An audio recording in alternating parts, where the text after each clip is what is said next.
just reading all your information, and you've had such an interesting journey. And I'm kind of in the space of, I don't know where to start. Do I start with you? Do I start with what you do? So tell me a bit about what happened and what led you to this point in what you're doing right now. Okay, so to be quite honest with you, 10 years ago, I would not have ever imagined that I would ever be where I am at today. So really what happened 10 years ago is what has led me to this point in my life. So 10 years ago, I was it's about 11 years ago now, about 34 years old. I had been morbidly obese for most of my life, and at that point I would have been over 180 kilos. Now, I didn't ever have a recording of my highest weight. That was just too scary. I didn't want to know, because when you don't know, it's much easier to lie to yourself, basically.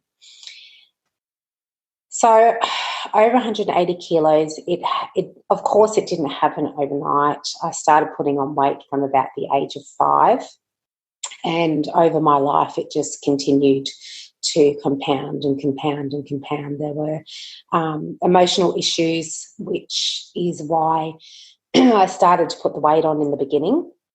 When I was young, a little girl, I had a couple of instances of sexual abuse. 2 different people in my life, around between the ages of, it was around the age of 7 or 8. And so that caused me to create what I now know was a suit of armour. It was a protection. It was to make myself as unattractive as possible so that I wasn't put in that position.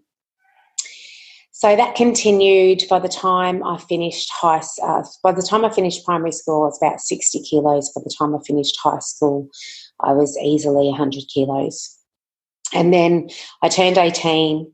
I'd been overweight all through my growing up years, and I decided that I might quite like a boyfriend. I'd never had a boyfriend up until that point, and I felt it was time. But I didn't want to have a relationship, or I didn't want to have a boyfriend as an overweight person. And the reason for that was because when I looked in the mirror, I didn't like what I saw. So I went on a mission, and I changed what I ate, and I exercised, and I lost about 40 kilos, got down to a size 12. And then I did meet a nice young man, and we fell in love. And within 12 months, I was pregnant. We were pregnant with our baby, my daughter, who's now 25. And then the issue was that I hadn't dealt with any of the emotional issues that had caused the weight in the first place. And so when we started to have problems, which we did because I had all of these emotional issues that I'd never dealt with, we were both young, about 19 when we got together. My daughter was already born by the time I was 21. She was almost 1 year old, so I had her when I was 20. And so my weight was like a yo-yo. It was up and it was down, depending on what was going on in the relationship at the time. So then 9 years later, we decided it was the end of that relationship, and I was very hurt. And in that relationship, it didn't end well, and I was very, very hurt. And I decided subconsciously that I didn't want to go through that again. So then the suit of armour, the protection, came back in full force, and much, much worse than what it had been at any time ever before. And I just kept putting on weight until I got to about the age of 34, and I was over 180 kilos and in a lot of pain. Medically, I think a lot of the doctors were very they were actually amazed that I was walking around and not having medical issues. But I knew that it was only a matter of time, and if I didn't do something about it, then one day I probably wouldn't wake up in the morning, and it was as simple as that. So when you were putting on weight, was it because of what you were eating, or was it was it like totally not dependent on food, or was it a mix of the two? It was a mix. Definitely what I ate. There was a lot of emotional eating. There was a lot of comfort eating. That was how I dealt with the unhappiness, really. So yes, food definitely played a part. There was also a lot of stress. I decided to become a foster carer, always putting myself, trying to solve my problems by helping other people, or maybe not so much solve my problems, but push my problems aside. When you're helping other people, you put them first, and that's what I did for so many years. So there was that. There was also, because I was a foster carer and I was a single parent, and I didn't want the children to miss out on anything. So, I was lucky enough to have a job that was very flexible, and so I could go to all of the school functions, and I could get them to all of the extracurricular activities, the dancing and the horse riding and all of those things. However, that meant that I then had to fit my work around all of those things. And so sometimes I would get maybe 3-4 hours sleep a night, which is so much stress on the body. And that was also a big part of why I was so overweight. And the reason I asked that, I've got to say, is because you actually mentioned a suit of armour. So it's kind of like where I was going with it, and you did answer it there, is like it was kind of as much subconscious effort as it was eating effort, if that makes sense. Does that make sense? Yeah, so it was definitely subconscious for most of the time. And so how that played out is that there were times when I made a definite effort. I mean, you can't walk around morbidly obese and not know that you have a problem, and not know that it would be very, very, very beneficial to everybody around you as well as yourself to do something about that. And I did try many times. And sometimes I would be successful to a point. I would lose 20, 30 kilos. However, then, because subconsciously I wanted that protection, something would happen and I would self-sabotage and the weight would come back on and more. So that's how that played out. And eventually I did become aware of what I was doing, and I still wasn't able to do anything about it until the need for that suit of armour went away. And that's when I was finally able to shift it. And how did that need disappear? Why did it finally go away? Well, I feel very blessed, because one day I woke up and I thought, maybe I don't want to be alone for the rest of my life. Maybe I might actually like to have a relationship. So I already had all these really big reasons why I wanted to release the weight anyway. I had my own daughter was 16 at the time, and I knew that I wanted to see her go to, finish high school and go to uni and get married and have children. I wanted to see all of that. I wanted to be here for all of that. So I had all these really great reasons why. But it wasn't enough until one day I woke up and I thought, one day she's going to be off on her own adventure, and it's just going to be me sitting at home on the couch or working, if I'm lucky enough to still be here. And that didn't seem like much fun to me. And so I realised that, once again, if I wanted to have a relationship, if I wanted to have a healthy relationship, I needed to work on me, and not just the physical weight. I mean, certainly that was an issue. Once again, I didn't like what I saw in the mirror when I looked in the mirror. So if I didn't love me, how could anybody else love me? But this time it was deeper. I also knew that I had all this emotional baggage, I guess, is if that's what you want to call it, all these emotional issues that I had never dealt with from what happened to me when I was a child, and then the relationship, the one or two relationships that I had before I got to that point. So it wasn't just a physical journey for me. It was a spiritual, a mental, and an emotional journey for me. And that was really what enabled me to make the changes, because I did have to make lifestyle changes, was that I call it my why not, flipping to a why. That was the light bulb, or that was the key that turned, that enabled me to then do what I had to do. I want to go off in two directions here. So kind of like, because one of the things that you said before was that when you were overweight and foster caring, you did it out of you want to help others, and it's a way of hiding from your own stuff that's going on, and I can recognize that in myself. I mean, I've got 4 kids. I've never had anything like you've had, but I know that it's much easier to throw myself into doing something, making sure all the kids are all right, making sure they have fabulous meals, doing whatever, running around, doing blah, blah, blah. And then I don't have to think about myself. I know that's the case.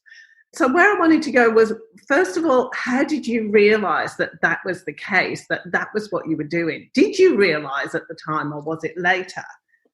So not for many, many years. I realised it was certainly before I became a foster carer. So I knew what was going, and I was a foster carer for 7 years. So there was a period of about 5 years, it would have been at least 5 years, where I realised what I was doing. However, I still didn't know how to get around it. I knew what I was doing. However, it was just so strong, that need for protection was just so strong that I wasn't able to, I didn't have the strength or the tools and techniques. I didn't know enough to be able to get around it. However, as I continued on my journey, I was lucky enough to have, I did come across a lady who did NLP and hypnotherapy, and I did some work with her, and also my own self-development work. That's one thing that I've always been open to doing. Once I realised that there was such a thing as self-development, when I was young, I certainly didn't know that was a thing. But as I got older, and I was always very interested in anything to do with the mind and the subconscious, I guess all of those teachings all basically ended up unraveling one little bit at a time, until I got to the point where I just had that switch that flipped, and it was full steam ahead then. So you said you realised what you were doing for 4 or 5 years. What made you realise? Oh, it's funny actually. I was watching it was very early days of the Biggest Loser show. It was the very first series where they had the American trainers, and I actually didn't know what that show was. I'd never intended to watch it. When I heard The Biggest Loser, I thought, oh, wow, that's not something I'd want to watch. I actually thought it was a show basically putting people down. I didn't know it had anything to do with weight loss. But I must have caught, either somebody told me about it or I saw an ad on TV or something.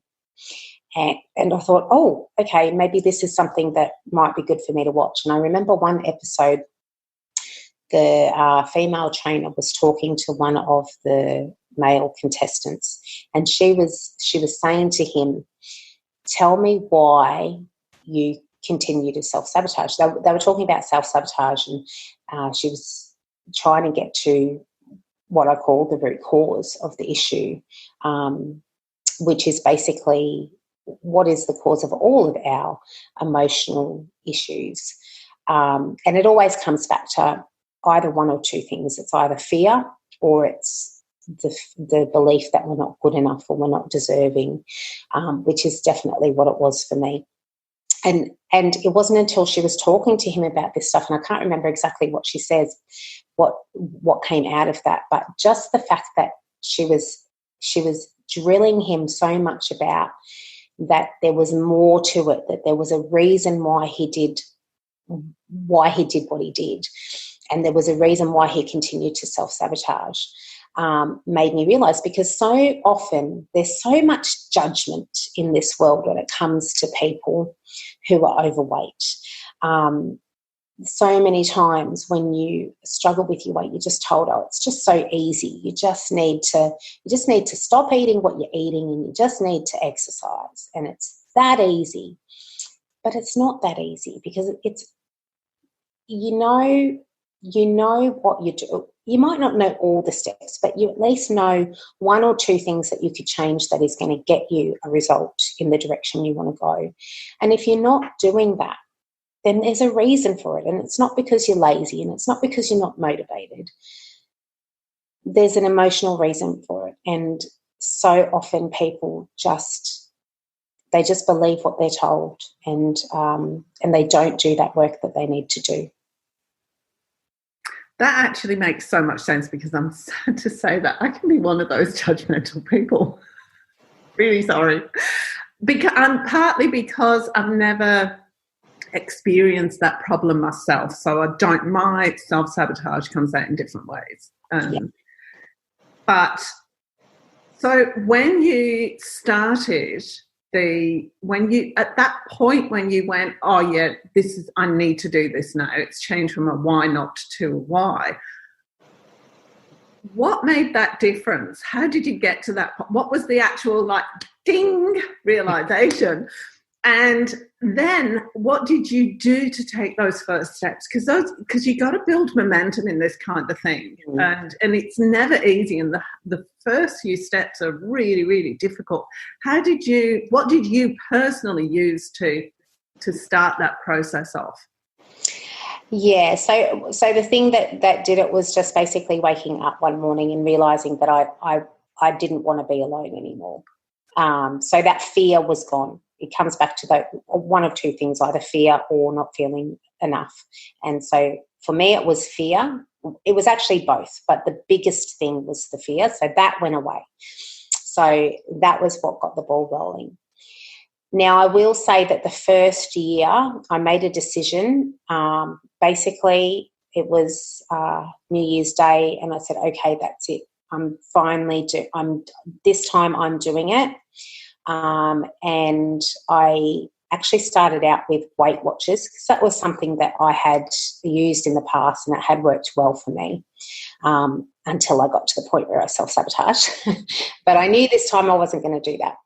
However, I did do that for a whole year, and I got to the end of that first year and I'd released 10 kilos, which I didn't beat myself up about that, because at the end of the day I still was 10 kilos lighter at the end of the year than how I had started at the beginning. However, I knew that I had at least probably 100 kilos to lose, and I was already 35 by that point, and I was like, wow, I'm going to be mid-40s before I even get to the end of this journey if I keep going at that rate. So I decided that the next year I needed to step it up. So I basically did the only thing I knew that worked, and it's certainly not anything that I suggest to anybody to do, because I've learnt lots of better ways since when it comes to eating. But I decided that I was going to try 1,200. I'd heard all of these things about 1,200 calories a day, and I thought, okay, well, I'm going to try that. And the first week that I did that, first of all, I just wanted to kill everybody. I felt so sorry for anybody that was around me, because it made it quite, it was so clear to me that I ate a lot more than 1,200 calories a day.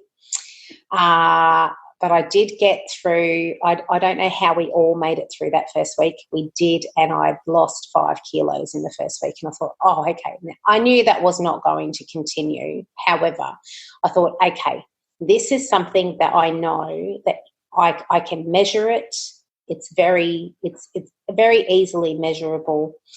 And I thought, well, I don't have to do it forever. I just have to do it for a certain period of time, and I'll get results, and that'll get me started. Certainly, I've learned a lot. Please don't take what I'm telling you now and saying, okay, this is the way to do it, because I've learned so much on my journey. And my journey started out as a weight loss journey. It turned into a weight release journey, and now it's actually a health journey. But I had a lot of learning to get through to get to that point. So while that is what I did, and I'm very open about that, I'm also very passionate about telling people, please don't do that. Learn from my mistakes, because I feel that that's why I went through the journey that I went through, so that I can make it easier for other people. Because at the end of the day, it's what we're trying to get to is health. And one of the biggest things that I learned is that if you're swapping unhealthy for something that you absolutely hate, and I will say I did not enjoy 1,200 calories a day at all, it's just as unhealthy. However, it did get me to a certain point. It gave me momentum.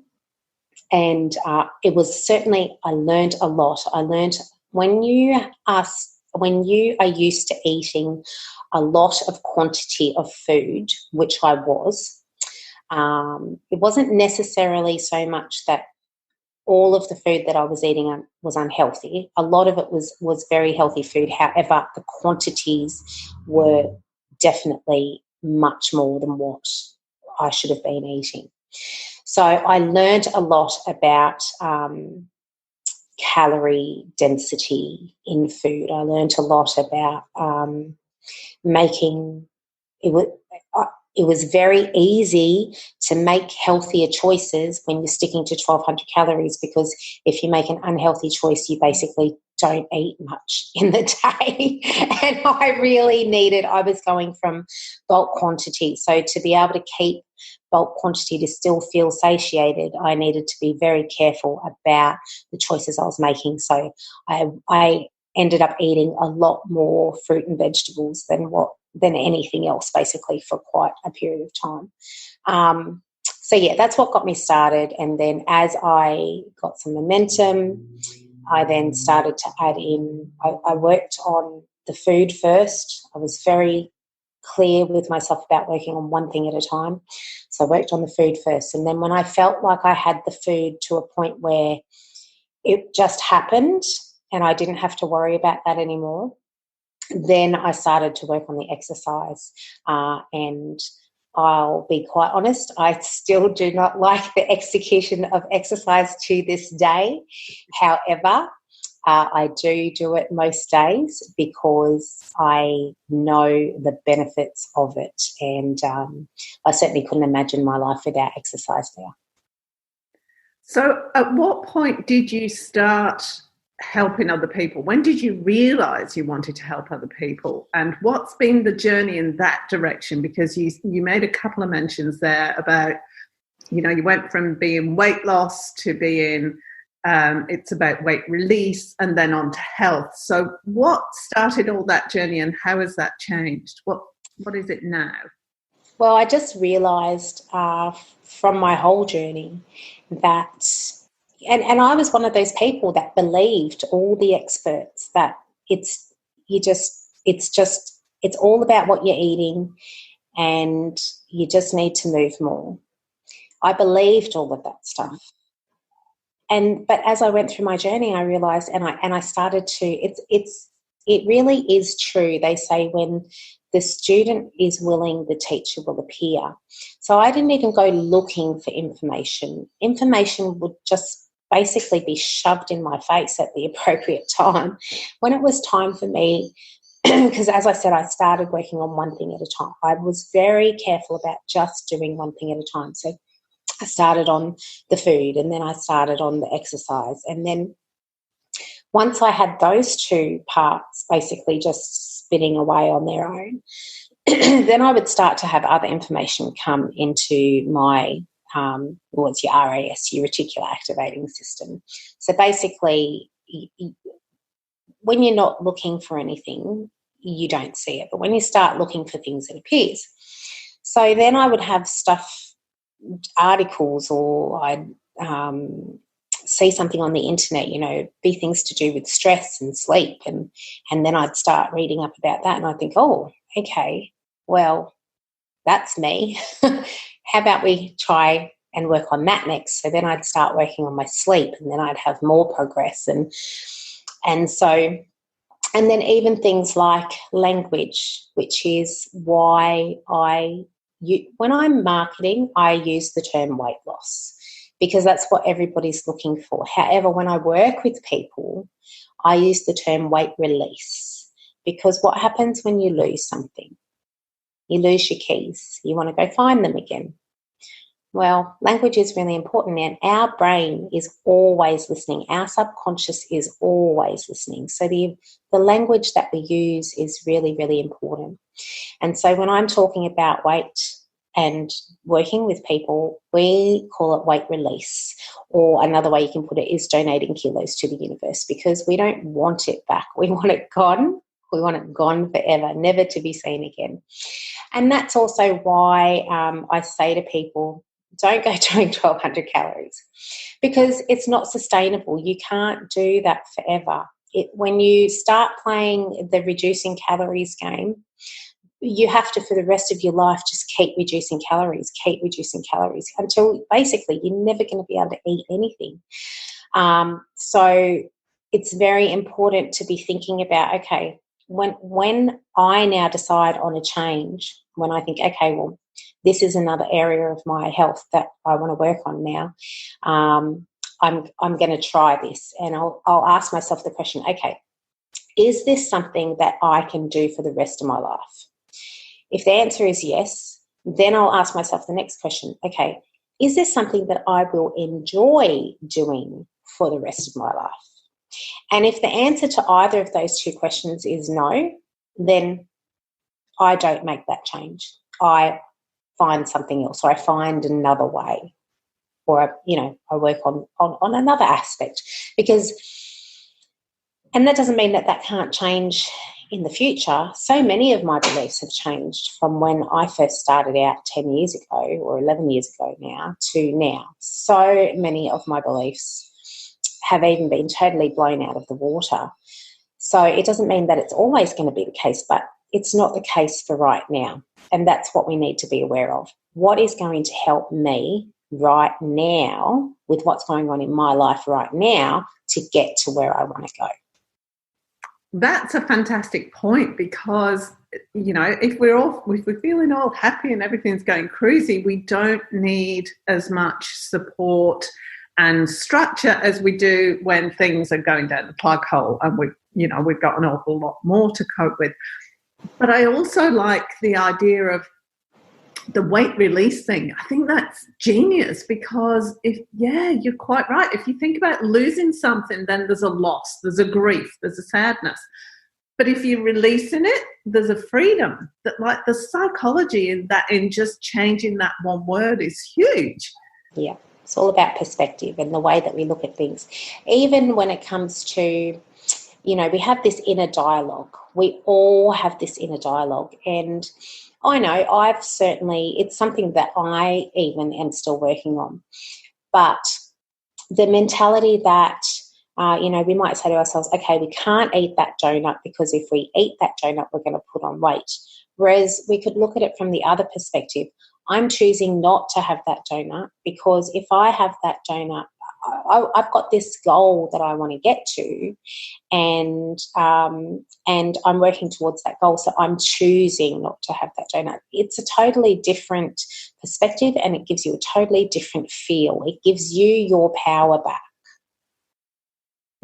Yeah, that's interesting. I mean, if I look at a donut, and I do like donuts, but I go, I'll feel crap if I eat it. Like that's my thing, I won't feel right. So, yeah. Whereas people who are emotional eaters, I know I've certainly been guilty of this. You know that you're going to feel crap when you eat it.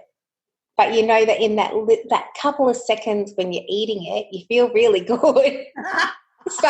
So you are more likely to take the short-term pleasure over the long-term feeling crap.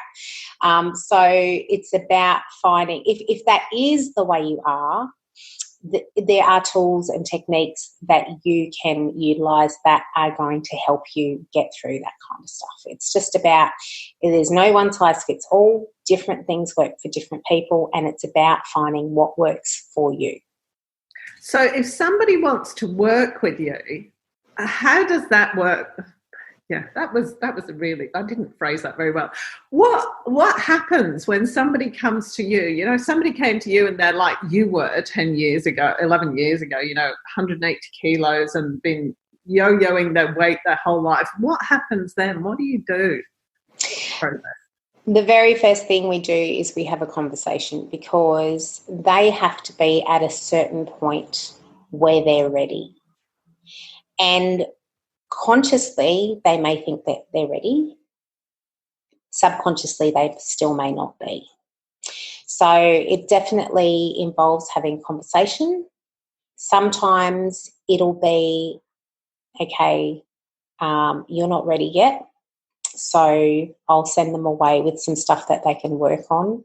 I might give them a copy of one of my books, or sometimes both of my books, different things that I can give them to walk away from. I don't like anybody leaving a call with me or a conversation with me not knowing that there's hope, because there is.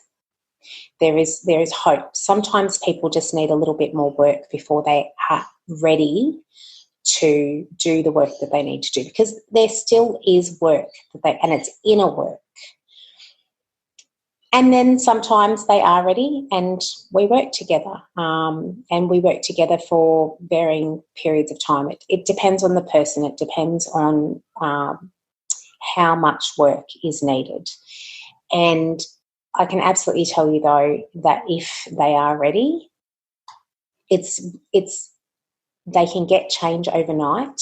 However, when you're talking about weight release, you can get mental change at the click of the fingers, but that mental change is not going to translate to all the ways that we measure these things in the click of the fingers. So you're not going to see the numbers go down on the scale, for at least a period of a week, 2, 3, 4 weeks. You're not going to see the centimetres go down. You're not going to see the clothes get smaller.